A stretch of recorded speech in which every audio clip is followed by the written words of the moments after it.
Myndirðu vilja vera nýi borgarstjórinn okkar? Ég veit ekki hvort ég sé alveg tilbúin í borgarstjórasætið. Mér langar fyrst að kynnast rekstri borgarinnar betur og ná að tala við alla hagsmunaaðila en aldrei að vita með næsta kjörtímabil. Og ég er líka bara 25 ára. Þú ert svo ung.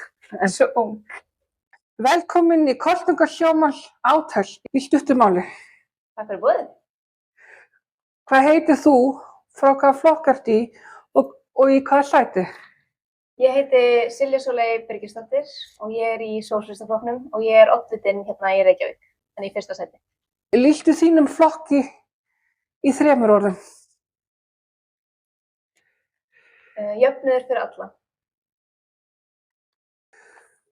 Getur þú sagt mér 3 staðreyndir þig? Ég á kött sem heitir Litli pabbi.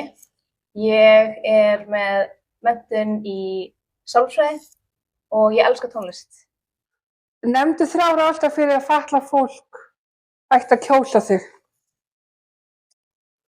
Við viljum tryggja jafnt aðgengi fatlaðra að samfélaginu. Við viljum efla þjónustu til fatlaðra og við erum með óhagnadrifna stefnu í húsnæðismálum, þannig við getum verið að byggja fleiri íbúðakjarna og fleiri valkosti fyrir fatlað fólk.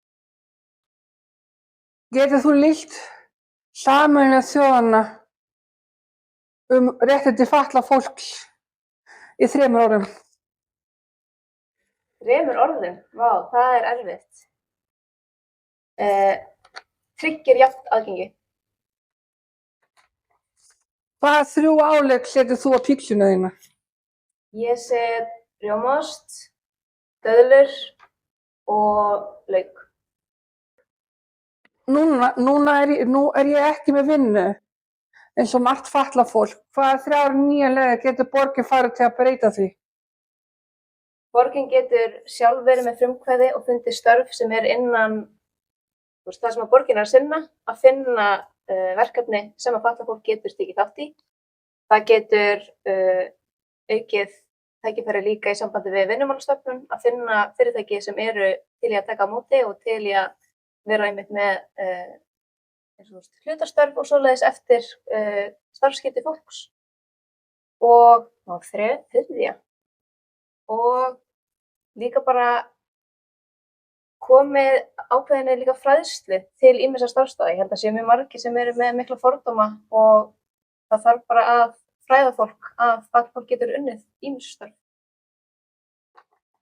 Hvaða 3 aðgerðir myndu raunverulega stytta biðlista eftir húsnæði fyrir fatlað fólk? Við viljum byggja sjálf, að borgin byggja sjálf, þannig við getum líka haft áhrif á hversu margar íbúðir eru í boði. Og ég held að það sé svona það langstærsta, að borgin sé í raun og veru að koma til móts við þennan biðlista og sé að byggja í samræmi við það.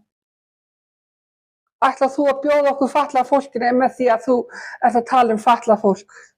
Já, klárlega. Ég held að samráð og samstarf sé mjög mikilvægt og það sé líka mjög mikilvægt að borgin sé með frumkvæði að hefur sjálf byggt samband til þess að koma þessum röddum á borðið í ákvörðunartökum. Myndirðu vilja vera nýi borgarstjórinn okkar? Ég veit ekki hvort ég sé alveg tilbúin í borgarstjórasætið. Mér langar fyrst að kynnast rekstri borgarinnar betur og ná að tala við alla hagsmunaaðila en aldrei að vita með næsta kjörtímabil. Ég held að það sé mjög mikilvægt að kynna sér málin mjög vel áður en maður tekur sér þannig mikilvæga stöðu. Og ég er líka bara 25 ára. Þú ert svo ung. Svo ung. Takk fyrir komuna. Já, takk fyrir mig.